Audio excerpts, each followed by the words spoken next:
30 मई 2024 को रात्रि 11:15 बजे मध्य प्रदेश के जबलपुर के सिविल लाइंस में एक आदमी पुलिस थाने में वहाँ जाता है सिविल लाइंस में, और कहता है वहाँ के अधिकारी से कि मुझे एसएचओ साहब से मिलना है।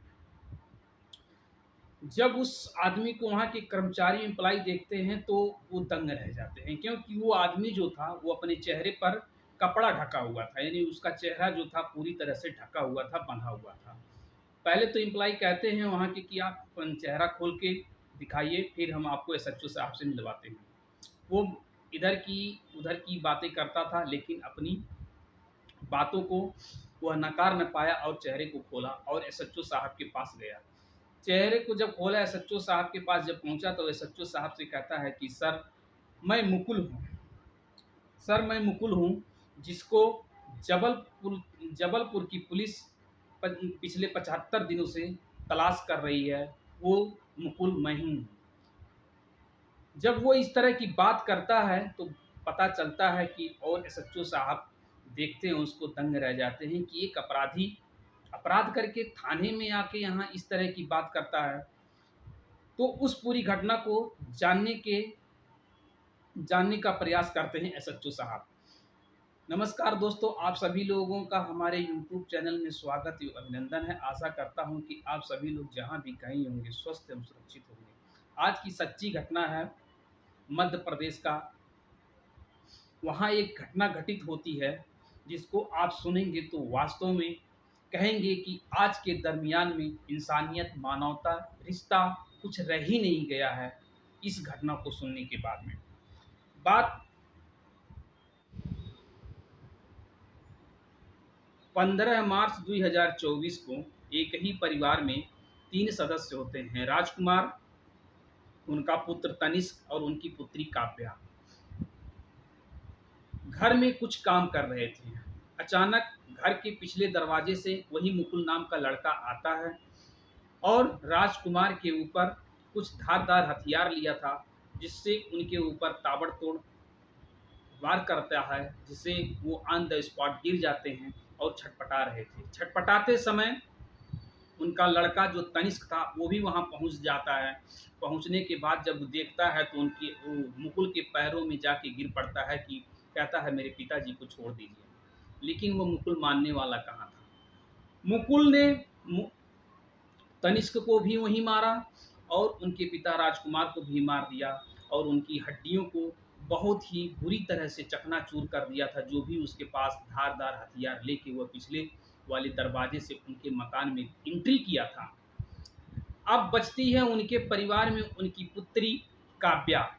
अब काव्या जब तक पहुंचती हैं पिता और भाई की मृत बॉडी के पास, तो वो देख के दंग रह जाती हैं और कहती हैं कि तुमने ये सही नहीं किया, क्योंकि काव्या और मुकुल दोनों में प्रेम प्रसंग चल रहा था, जिसकी वजह से काव्या उसको मुकुल को चाह रही थी। अब ये बात, अब लाश को कैसे छुपाए। उसके साथ में मुकुल कुछ पॉलीथीन लाया था, जिसमें उसके पिता की बॉडी को उसमें पैक कर देता है बोरे और पॉलीथीन में, और उसका बेटा जो मर गया था उस मृत बॉडी को फ्रिज में पैक कर देता है। फ्रिज में पैक करने के बाद में पिता का जो डेबिट कार्ड, एटीएम कार्ड वगैरह रहता था उसको ले लेता है, और काव्या नाम की लड़की जो थी उसको लेके फरार हो जाता है। जब वो फरार होता है तो उसी दरमियान भागने से पहले काव्या अपनी चचेरी बहन के पास एक मैसेज कर देती है कि मुकुल ने छोटे भाई को और पिताजी को मार दिया। इतना ही मैसेज था, उसकी चचेरी बहन के पास पहुंच जाता है। अब चचेरी बहन अपने पिताजी से कहती है कि वहाँ से मैसेज आया है जबलपुर से और कुछ अनर्थ हो गया है, आप फ़ोन करिए। अब जब फ़ोन लगाया जाता है तो फ़ोन कुछ बज नहीं रहा था, घंटी उनकी मोबाइल की बंद हो चुकी थी, क्योंकि वो सारा मोबाइल जो था सारा डिस्टर्ब करके चले गए थे। अब आस-पास के लोगों को सूचना दी जाती है, उसके चाचा फ़ोन करते हैं कि हमारे घर पे हमारे भैया को देखिए, कुछ तबीयत ख़राब हो गई है क्या? क्योंकि जो राजकुमार थे वो रेलवे में सरकारी एम्प्लॉयी भी थे, जिसकी वजह से अब वहाँ पर लोगों का भीड़ होना शुरू हो गया। वहाँ की पुलिस टीम आती है और देखती है, कोई सुराग मिलने वाला नहीं था। लेकिन चोर, कातिल कितने भी शातिराना अंदाज से कोई घटना को अंजाम दे, तो वह कुछ न कुछ सबूत छोड़ ही जाता है।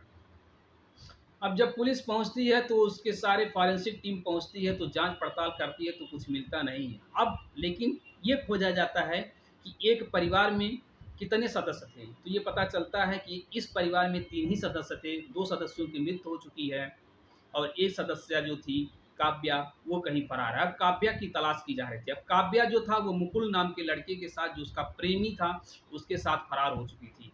वो भारत के कई बड़े बड़े शहरों में इधर से उधर घूमती थी। उसके पास अलग मोबाइल हो गया था, क्योंकि वो एटीएम कार्ड लेके गई थी अपने पिताजी का, और उसके पास अलग नंबर हो गया था। पुलिस ने ट्रेस करने की बहुत कोशिश की, तो कभी वो हरिद्वार, कभी उत्तराखंड, कभी मथुरा, कभी काशी, मतलब मुंबई, दिल्ली, जबकि वो नेपाल भागने के भी फिराक में था, लेकिन वो सफल नहीं हो पाया।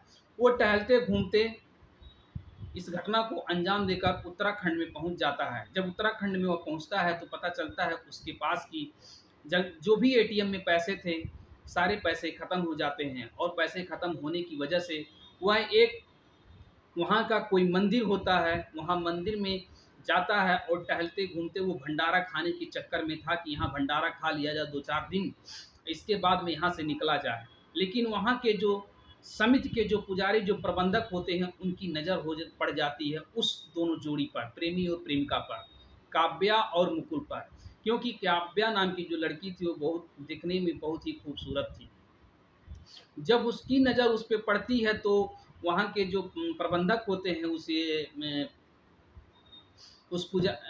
मंदिर के, वो पूछते हैं, लेकिन वो बताने में असमर्थ हो जाते हैं और टूटने लगते हैं, जिससे उनको शक होने लगता है। वो पुलिस को बुलाते हैं। पुलिस जब आती है तो वो सारी बातों को काव्या नाम की लड़की बताती है कि हमारे साथ इस तरह की घटना हुई कि हम घर से यहाँ से इस तरह के भाग के आए अंजाम दे के। जब ये बातें हो रही थी तो मुकुल वहाँ से कुछ बहाना बना के कि आप बातें करो, मैं अभी आ रहा हूँ, वहाँ से फरार हो जाता है। लेकिन जब ये फरार होने के बाद में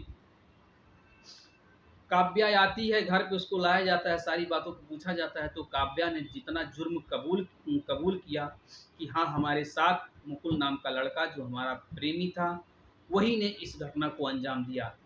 तब उसी रात में, यानी 30 मई को, वह मुकुल जो है जब सोचता है कि अब हम बच नहीं पाएंगे, तो वह मुकुल पुलिस के पास जाके सरेंडर कर देता है अपने आप को, और सारी जुर्म को कबूल कर लेता है। लेकिन जब उससे पूछा जाता है कि तुमने इस तरह की घटना को अंजाम क्यों दिया, तब वह बताता है कि कुछ दिन पहले राजकुमार, राजकुमार की पत्नी और उनका बेटा, तीनों वैष्णो माता जी के स्थान पर गए थे दर्शन करने के लिए। उस समय काव्या नाम की जो लड़की थी वो घर पर अकेली थी, और मुकुल का उसी दरमियान उनके घर पर आना जाना हुआ, और दोनों में दोस्ती हुई।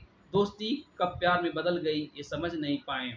जबकि उनकी माता वहाँ से जब आती हैं वैष्णो देवी से स्थान से, वहाँ से, तो उनकी मृत्यु हो जाती है। और इस घटना में उनके पिताजी होते हैं, इस घटना को जान जाते हैं, तो कई बार उसको बोले, डांटे, मना भी किए, लेकिन मुकुल और वो काव्या नाम की लड़की जो थी प्रेमी, दोनों मानने को तैयार नहीं थे। और एफआईआर भी दर्ज कराया जा चुका था मुकुल नाम के लड़के के ऊपर राजकुमार के द्वारा। इसकी खुन्नस, इसकी कलह उसको थी कि हम हमारे ऊपर हमारा इज्जत लिया गया है, हमारे ऊपर एफआईआर दर्ज कराया गया है। इस घटना को, इस खुन्नस की जो उसको अटस थी कि हम इसका बदला कैसे लें, तो इसी बदले के सिलसिले में उसने राजकुमार को, और राजकुमार का लड़का जो तनिष्क नाम का लड़का था, उसको भी मृत्यु किया, मार दिया जान से। और जबकि उसकी निशाने पर पास ही के उसकी पड़ोसी की 2 महिलाएं और थीं। संजोग था कि वो 2 ही लोगों को मार पाया, तीसरा और चौथा बच गए, गनीमत यही था। लेकिन वो पुलिस की हिरासत में आज भी है। अब देखा जाएगा कि फैसला किस तरह और किस पक्ष में जाता है, लेकिन घटना को इन्हीं दोनों ने अंजाम दिया था। नमस्कार दोस्तों, इस घटना को सुनाने का मेरा उद्देश्य किसी को परेशान करना, किसी को हताश करना या किसी को निराश करना नहीं है, बस आपको जागरूक करना है कि इस तरह की यदि घटनाएँ यदि आपके आस-पास घटित होती हैं तो आप तुरंत पुलिस को सूचित करें, क्योंकि पुलिस ही एकमात्र सहायता होता है जिससे आप इस तरह की घटना से बच सकते हैं और एक बेहतर समाज का निर्माण कर सकते हैं। धन्यवाद।